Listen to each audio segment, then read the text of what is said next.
Van Jones said something a while back that I haven't really been able to stop thinking about. He said that AI might be the closest thing to reparations that black people are ever going to get. Now, you can agree with that or you can push back on it. But here's the point I think he's trying to make. For the first time ever, maybe ever, access to a certain kind of intelligence isn't gated by who you know, what school you went to, or how much money you make. And that's real. That's a real opportunity. I believe it. I really believe it.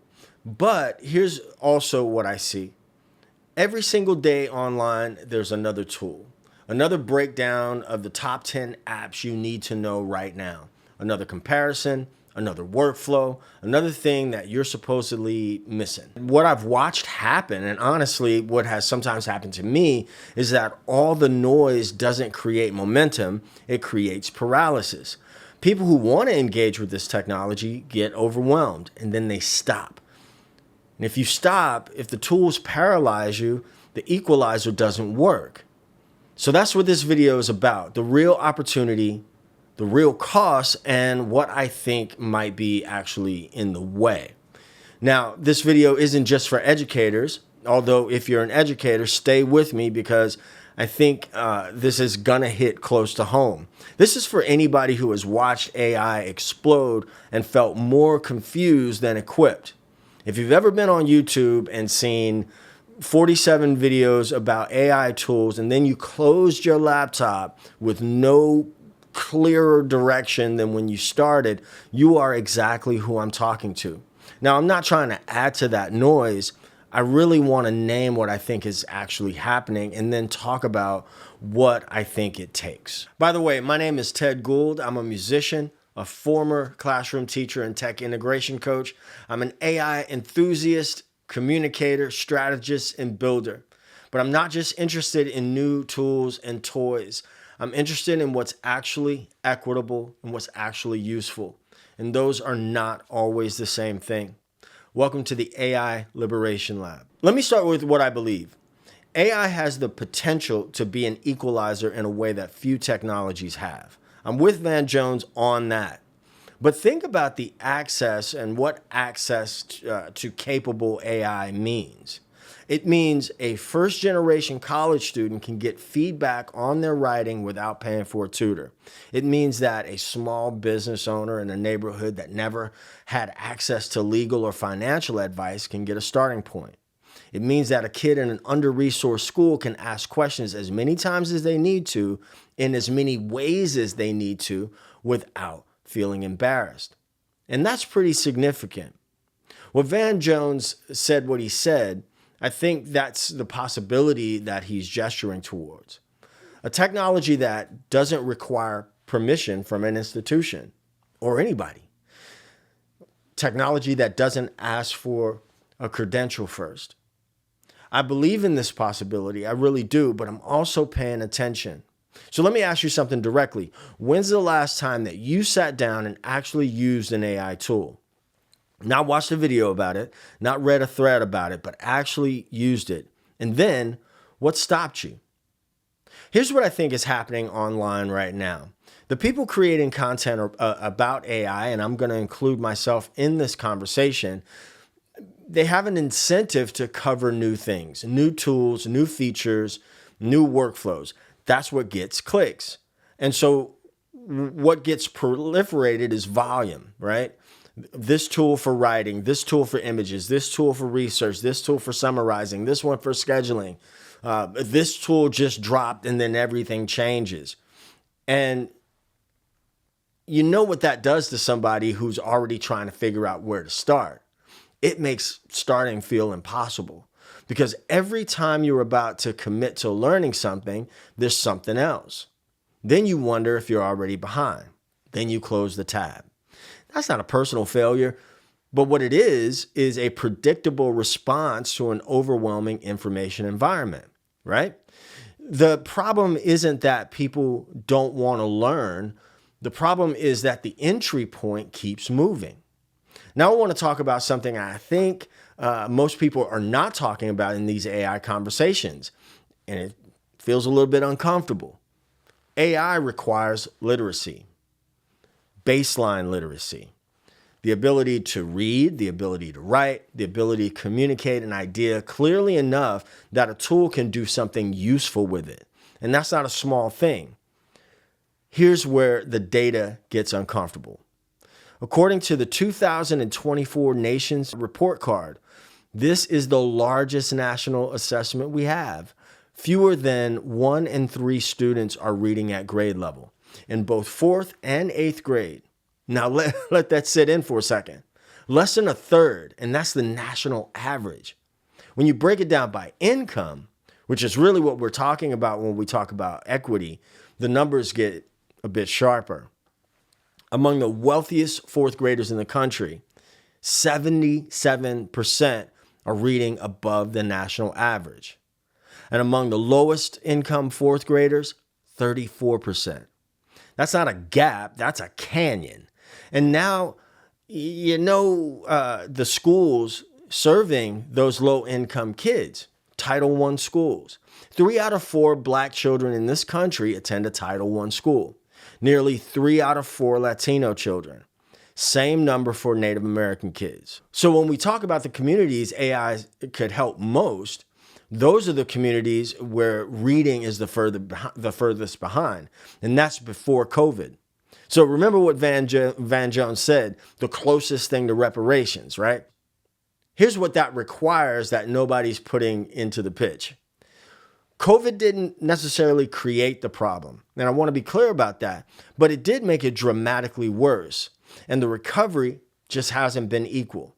Research out of Harvard and Stanford tracking 35 million students across 43 states found that as of spring of 2024, the average student is still nearly half a grade level behind where they were before the pandemic.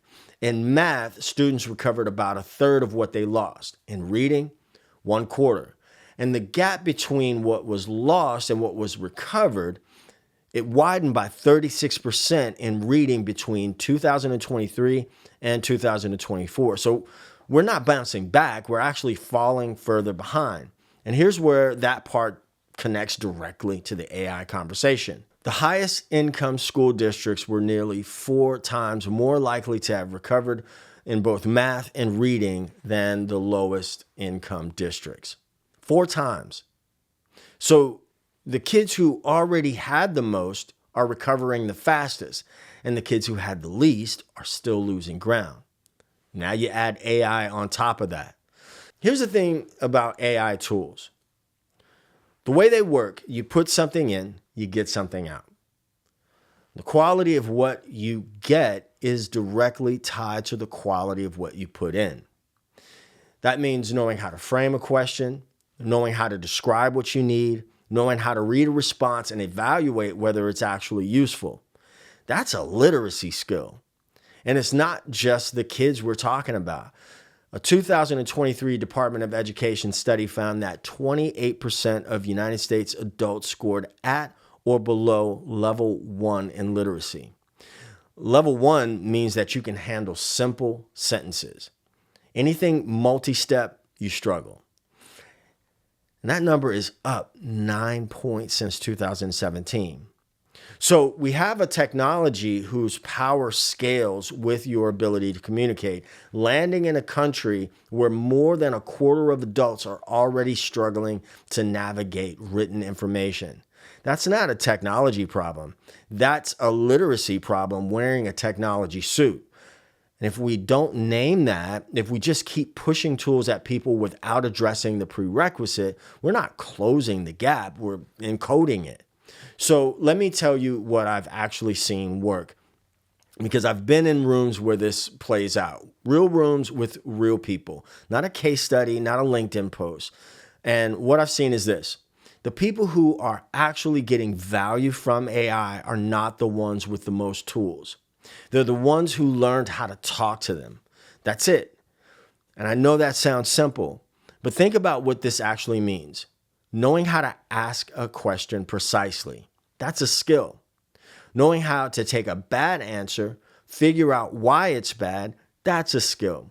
Knowing how to describe what you need in enough detail that you actually get it, that's a skill.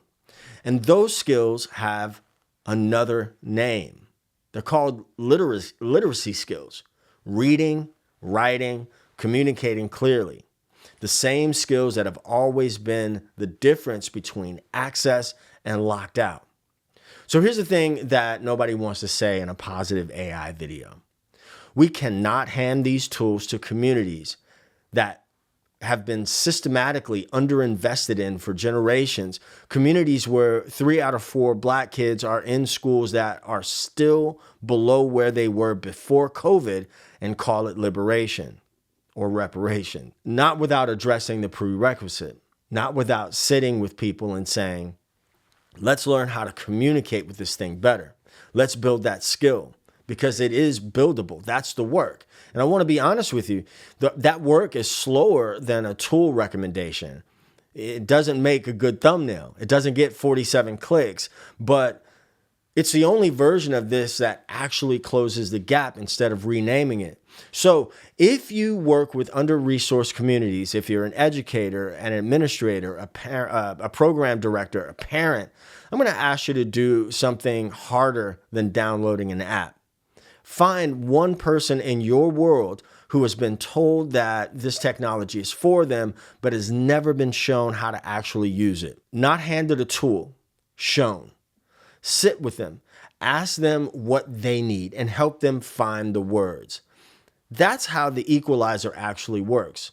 And real quick, this is the exact work that AI liberation is built around. Not just tool reviews, not just hype. The literacy bridge between the promise and the people the promise was supposedly for. If you're on board with that, like the video if you like it, and subscribe. Now, I keep coming back to what Van Jones said. The closest thing to reparations. And I think about that word reparations, what it means, what it's supposed to do. It's supposed to repair something. It's supposed to return something that was taken. And you know what was taken from a lot of these communities? Not just money, not just opportunity, the infrastructure that makes opportunity usable. Schools that were underfunded, libraries that were underfunded, teachers who are overloaded, whole generations of kids who were handed the minimum and told it was enough. And now here comes AI. And the people promoting it are saying that it's for everybody. The playing field is level now. And I'm not saying that they're lying. I'm saying a level playing field still requires that you know how to play. The opportunity that Van Jones named, it's real, and I do believe that. But opportunity without preparation is just a more sophisticated way of being left behind. And that's one of the conversations that this channel exists to have. Not what tool to use, what it actually takes for this technology to do what everybody says it can do for the people who need it most. That's the work. Again, if you're in for that, subscribe.